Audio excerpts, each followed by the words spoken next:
चाहे वो पंडित दीनदयाल जी रहे हो, चाहे अटल जी रहे हो, तो पार्टी की बुनियाद रखी है मित्रों। उनका एक ही लक्ष्य था, अंत्योदय। अंत्योदय का मतलब है अंतिम छोर पे बैठा हुआ व्यक्ति जो मजलूस है, गरीब है, हम उसका उत्थान कैसे करें। जिस देश में गरीब खुशहाल नहीं हो सकता, जिस देश में भुखलसी होगी, उस देश को कभी भी खुशहाल नहीं माना जा सकता। और इसी ध्येय को लेकर, इसी उद्देश्य को लेकर भारतीय जनता पार्टी की स्थापना हुई, भारतीय जनसंघ की स्थापना हुई। एक बहुत लंबा घटनाक्रम है, मैं उसमें नहीं जाऊंगा कि जनसंघ से कैसे भाजपा बनी,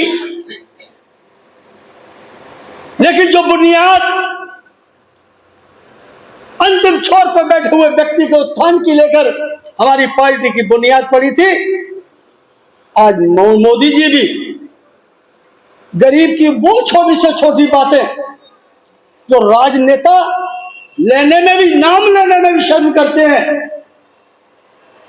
उन बातों को हमारे प्रधानमंत्री जी ने विस्तार से उठाया है, विस्तार से लागू किया। चाहे वो शौचालय की बात हो, चाहे वो उज्ज्वला योजना के तहत चूल्हा वितरण, सिलेंडर वितरण की बात हो, चाहे वो बैंक में खाता खुलने की बात हो, ये वो बातें हैं जो मनुष्य के जीवन से, मनुष्य की रोजमर्रा की समस्या से जुड़ी हुई है। छोटी छोटी समस्या, इन्हें कोई सुनना नहीं चाहेगा, कोई देखना नहीं चाहेगा। माननीय मोदी जी ने उसी के तहत यह कदम उठाया है। जो असहाय है, बेसहारा है, गरीब है, मजलूस है, गरीब मजदूर है, जिनके रहने के लिए छत नहीं है, उन्हें छत का इंतजाम किया जाए, उन्हें शौचालय दिया जाए। हम देखते थे कि बहन बेटियां अंधेरा होने का इंतजार करती थी, कब अंधेरा हो और कब जंगल में शौच के लिए जाए। हर घर में शौचालय बनाकर हमारी सरकार ने उनकी इज्जत और आबरू की चिंता की।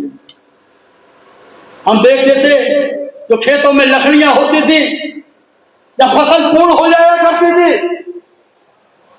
हमारे किसान लोग, हमारी माताएं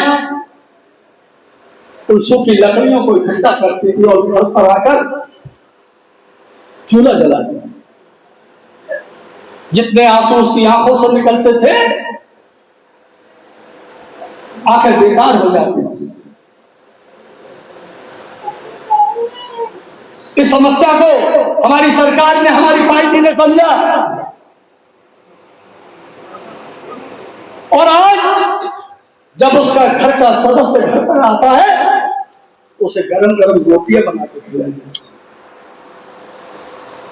तो अगर विकास की बात करूं तो सुबह से शाम तक बोलता रहूंगा,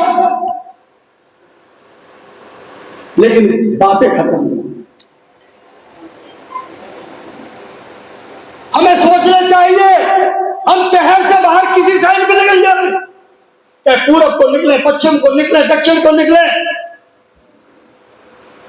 आपको चारों तरफ काम होते हुए नजर आए। कहीं सड़क बन रही होगी, कहीं पुल बन रही होगी, कहीं हाईवे बनना होगा, कहीं अस्पतालों का निर्माण हो रहा होगा। विकास की लंबी गाथा है मित्रों।